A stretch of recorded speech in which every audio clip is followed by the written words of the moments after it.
अस्सलाम वालेकुम, मैं हूं अली और आप देख रहे हैं टेक्निकल अलीजट यूट्यूब चैनल। फ्रेंड्स, इस वीडियो में मैं आपको पेनीर अकाउंट क्रिएट करने से पहले जो बेसिक टिप्स होती हैं और जो रिक्वायरमेंट्स होती हैं वो बताऊंगा। ये बेसिक टिप्स और रिक्वायरमेंट आपके पास होना लाजमी है अगर आप एक पेनीर अकाउंट क्रिएट करना चाहते हैं और सक्सेसफुली उसे वेरीफाई करना चाहते हैं। वीडियो में आगे बढ़ने से पहले मेरी आपसे रिक्वेस्ट है कि मेरे चैनल को सब्सक्राइब कर लें और बेल आइकन को लाजमी प्रेस करें ताकि आपको इस तरह के वीडियोस के नोटिफिकेशन मिल सकें। पेनीर एक इंटरनेशनल पेमेंट गेटवे है जो कि वर्ल्ड वाइड यूज़ होता है बहुत सारी कंट्रीज़ में। पाकिस्तान में भी इसकी ऑफिशियल सर्विसेज मौजूद हैं। पेनीर अकाउंट को यूज़ करते हुए हम पाकिस्तान में अपने फ्रीलांसिंग के फ़ंड्स हासिल करते हैं और पाकिस्तान में ईज़िली अपने बैंक अकाउंट, जैज़ कैश वगैरह में विड्रॉ कर लेते हैं। कुछ लोग पेपाल के साथ भी पेनीर अकाउंट लिंक करते हैं। तो इस तरह पेनीर अकाउंट के बहुत सारे फ़ायदे हैं। अगर आप एक फ्रीलांसर हैं, ऑनलाइन काम करते हैं, तो आपके पास एक पेनीर अकाउंट होना बहुत ज़रूरी है। ठीक है, अब पेनीर अकाउंट क्रिएट करने के लिए पाकिस्तान के अंदर आपके पास कौन कौन सी बेसिक रिक्वायरमेंट हैं, या अगर आप किसी भी कंट्री से बिलोंग करते हैं तो ये बेसिक रिक्वायरमेंट आपके पास होना बहुत ज़रूरी है। सबसे पहले तो आपके पास एक वैलिड नेशनल आईडी होनी चाहिए। नेशनल आईडी क्या होती है? नेशनल आईडी के लिए आपके पास आपका आईडी कार्ड होता है, पासपोर्ट होता है। अगर आप पाकिस्तान या इंडिया में हैं तो फिर आपके पास नेशनल आईडी के लिए एक नेशनल आईडी कार्ड होना लाजमी है। पाकिस्तान में हमारे पास CNIC यूज़ होता है, पासपोर्ट यूज़ हो सकता है नेशनल आईडी में, और इंडिया के अंदर पासपोर्ट यूज़ हो सकता है नेशनल आईडी कार्ड के लिए। इसके अलावा पैन कार्ड या फिर आधार कार्ड नेशनल आईडी वेरिफिकेशन के लिए यूज़ हो सकता है। इसके ऊपर जो नेम होगा सेम उसी नेम का आपने पेनीर अकाउंट क्रिएट करना है। ठीक है, अगर आपने बैंक अकाउंट भी अटैच करना है तो फिर बैंक अकाउंट के ऊपर जो होल्डर नेम होगा वही होल्डर नेम आपके पेनीर का होना चाहिए, यानी कि बैंक अकाउंट होल्डर वाले का ही आईडी कार्ड आप यूज़ करके पेनीर अकाउंट बनाएंगे, ताकि जब आप वेरिफिकेशन करें तो आपका नेम सेम हो और आपका डॉक्यूमेंट अप्रूव हो जाए। अब सबसे पहले नंबर पे मैंने आपको बताया कि आपके पास नेशनल आईडी होनी चाहिए। नेशनल आईडी जब आपके पास होगी तो उसके बाद जब आप पेनीर अकाउंट क्रिएट करेंगे, पेनीर अकाउंट किस तरह हम क्रिएट करते हैं इस टॉपिक पे मैं 2-3 दफ़ा वीडियो बना चुका हूँ। उन वीडियोस के लिंक आपको डिस्क्रिप्शन में मिल जाएंगे, वो वीडियोस आप देख सकते हैं। उन वीडियोस को देखते हुए आप पेनीर अकाउंट क्रिएट कर सकते हैं। अगर आप पाकिस्तान से हैं तो जैज़ कैश से भी पेनीर अकाउंट क्रिएट कर सकते हैं, या फिर आप अपने बैंक अकाउंट से भी क्रिएट कर सकते हैं। दोनों वीडियोस के लिंक्स आपको डिस्क्रिप्शन में मिल जाएंगे।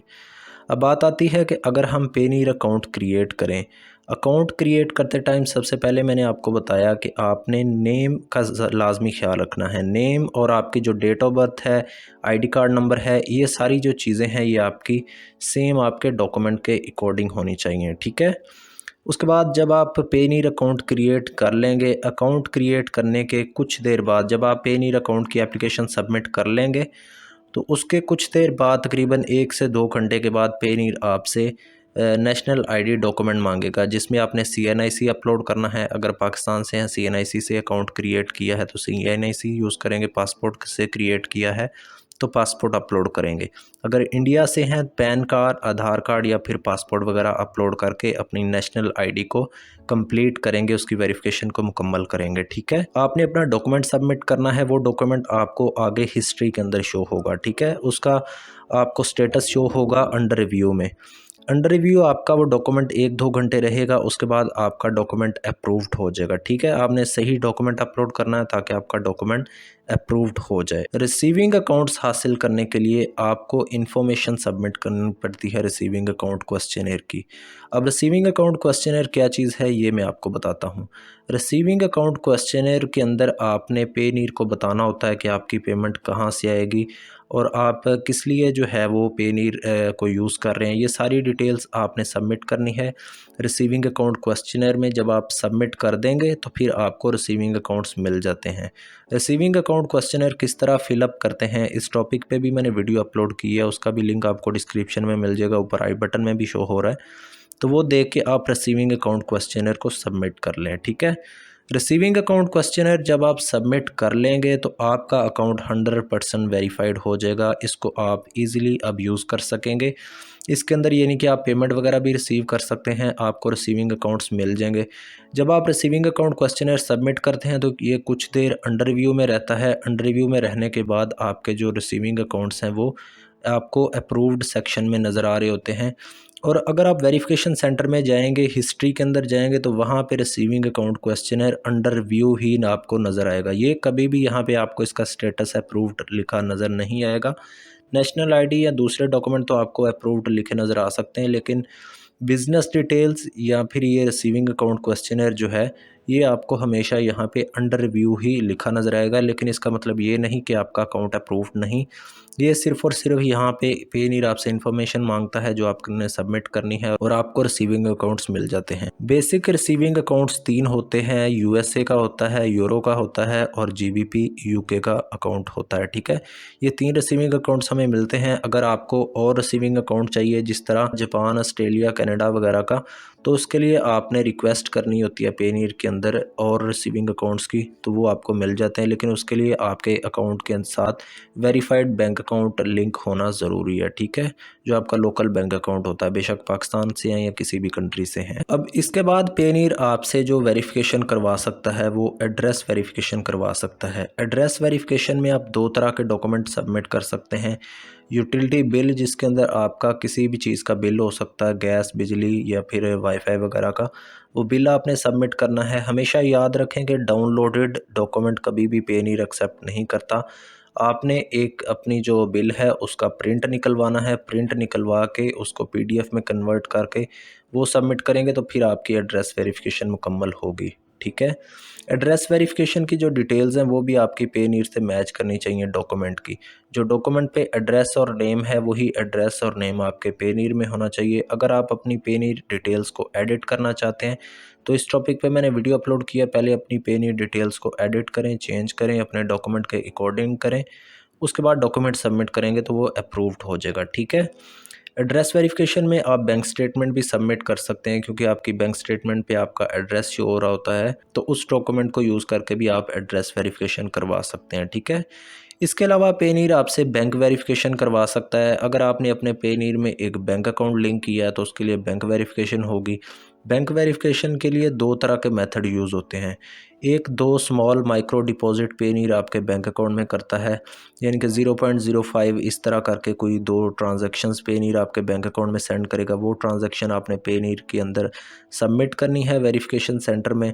जब आप सबमिट करेंगे तो आपका बैंक अकाउंट वेरीफाई हो जाएगा। ठीक है, इसके अलावा आप बैंक स्टेटमेंट से भी अपने बैंक अकाउंट की वेरिफिकेशन कर सकते हैं। जब आपके बैंक पे एक्टिव लिखा नज़र आ रहा होगा तो इसका मतलब है कि आपकी बैंक अकाउंट वेरिफिकेशन कंप्लीट हो चुकी है। ठीक है, ये कुछ चीज़ें हैं जो पेनीर अकाउंट क्रिएट करने से पहले आपको पता होनी चाहिए कि ये पेनीर आपसे डिटेल्स मांग सकता है। जब आप अपने पेनीर अकाउंट में पेमेंट रिसीव करने लग जाते हैं क्लाइंट्स वगैरह से या डिफरेंट प्लेटफॉर्म से, तो पेनीर समटाइम आपसे पेमेंट रिलेटेड इन्फॉर्मेशन भी मांग लेता है आपके क्लाइंट की, जैसे इनवॉइस आपसे मांग लेगा, या इसके अलावा लाइन ऑफ बिजनेस की कुछ डिटेल मांग लेगा, वर्क कॉन्ट्रैक्ट वगैरह, इस तरह की चीज़ें पेनीर आपसे मांग सकता है। क्योंकि पेनीर जो है वो इंश्योर करता है कि आपकी पेमेंट बिल्कुल सिक्योर है, सस्पिशियस पेमेंट नहीं है, आप कोई बिज़नेस करते हैं उसकी पेमेंट रिसीव कर रहे हैं। अगर आप ई वैलेट से पेनीर अकाउंट क्रिएट करते हैं जिस तरह जैज़ कैश है, तो इसके साथ फिर आपको एड्रेस वेरिफिकेशन की ज़रूरत नहीं पड़ती, बैंक अकाउंट वेरिफिकेशन की भी ज़रूरत नहीं पड़ती। मेरे पास जो पेनीर अकाउंट है ये मैंने जैज़ कैश एप्लीकेशन को यूज़ करते हुए क्रिएट किया था। इसमें सिर्फ़ और सिर्फ मैंने अपना आईडी कार्ड सबमिट किया था और रिसीविंग अकाउंट क्वेश्चनर सबमिट करके अपने रिसीविंग अकाउंट्स को एक्टिवेट किया था। रिक्वेस्ट पेमेंट का फ़ीचर इनेबल करने के लिए बिज़नेस डिटेल्स का इन्फॉर्मेशन जो है वो मैंने सबमिट की थी। बस यही चीज़ें मैंने सबमिट की थी। एड्रेस वेरिफिकेशन या बैंक अकाउंट वेरिफिकेशन पेनीर ने मुझसे नहीं मांगी, क्योंकि मैंने बैंक वगैरह इस अकाउंट के साथ लिंक नहीं किया, मैंने अपना जैज़ कैश ही लिंक किया हुआ है। यहाँ पे मैं आपको एक और भी इन्फॉर्मेशन देना चाहता हूँ कि पेनीर अकाउंट की जब आप क्रिएट कर लेते हैं तो इसके अंदर जो पेमेंट आप रिसीव करते हैं वो आप ईमेल पे रिसीव करते हैं। जिस ईमेल पे आप पेनीर अकाउंट क्रिएट करते हैं वो ईमेल आप अपने क्लाइंट्स को देते हैं, उसके ऊपर आपको पेमेंट मिल जाती है। इसके अलावा आप पेमेंट रिक्वेस्ट भी सेंड कर सकते हैं अपने क्लाइंट्स को, या फिर किसी प्लेटफॉर्म के साथ पेनीर अकाउंट लिंक करके डायरेक्ट उसमें भी विड्रॉ कर सकते हैं। और जब आपके फ़ंड्स पेनीर में आ जाते हैं पेनीर से, फिर आप जैज़ कैश में भी विड्रॉ कर सकते हैं। जैज़ कैश में मिनिमम $5 विड्रॉ होते हैं। मीज़ान बैंक ऐप के साथ भी आप पेनीर अकाउंट लिंक कर सकते हैं, उसके अंदर आप मिनिमम $10 विड्रॉ कर सकते हैं। और अगर आप लोकल बैंक जिस तरह HBL, MCB, हबीब, इस तरह के जो बैंक अकाउंट हैं इनके अंदर मिनिमम $150 यानी कि $150 आप विड्रॉ कर सकते हैं। ठीक है, पाकिस्तान के अंदर आप इस तरह विड्रॉ कर सकते हैं। और अगर आपने पेनीर अकाउंट बैंक अकाउंट से क्रिएट करना है तो फिर आपके बैंक अकाउंट पे जो होल्डर नेम है वो सेम होना चाहिए, बैंक अकाउंट पे जो एड्रेस है वो सेम होना चाहिए पेनीर अकाउंट क्रिएट करने के लिए। ये सारी डिटेल्स आपके आईडी कार्ड और बैंक अकाउंट से मैच करनी चाहिए, ठीक है। जैज़ कैश के साथ अगर आप अपना पेनीर अकाउंट लिंक करते हैं तो उसमें भी आपकी डिटेल सेम होनी चाहिए। इसके अलावा एक और इन्फॉर्मेशन है कि अगर आप अपना जैज़ कैश डील लिंक कर देते हैं पेनीर से, तो आप अपने पेनीर अकाउंट में किसी और का जैज़ कैश भी लिंक कर सकते हैं। यानी कि हम जैज़ कैश के साथ डिफरेंट पेनीर अकाउंट्स को लिंक कर सकते हैं। इसमें होल्डर नेम सेम होना ज़रूरी नहीं है। आई होप आपको इस वीडियो में काफ़ी हेल्प मिली होगी। अगर आपका इस वीडियो से रिलेटेड कोई क्वेश्चन है तो आप कमेंट कर सकते हैं। पेनीर से रिलेटेड कोई क्वेश्चन है तो इस वीडियो के नीचे कमेंट कर सकते हैं। डिफरेंट टॉपिक्स पे मैंने वीडियोस अपलोड की हुई हैं, उन वीडियोस के लिंक्स आपको डिस्क्रिप्शन में भी मिल जाएंगे। आप मेरे चैनल पे वैसे भी विज़िट कर सकते हैं और वो वीडियोस देख सकते हैं। अगर आपको ये वीडियो अच्छी लगी तो काइंडली इसको लाइक कर दें, चैनल को सब्सक्राइब कर दें। Thanks for watching.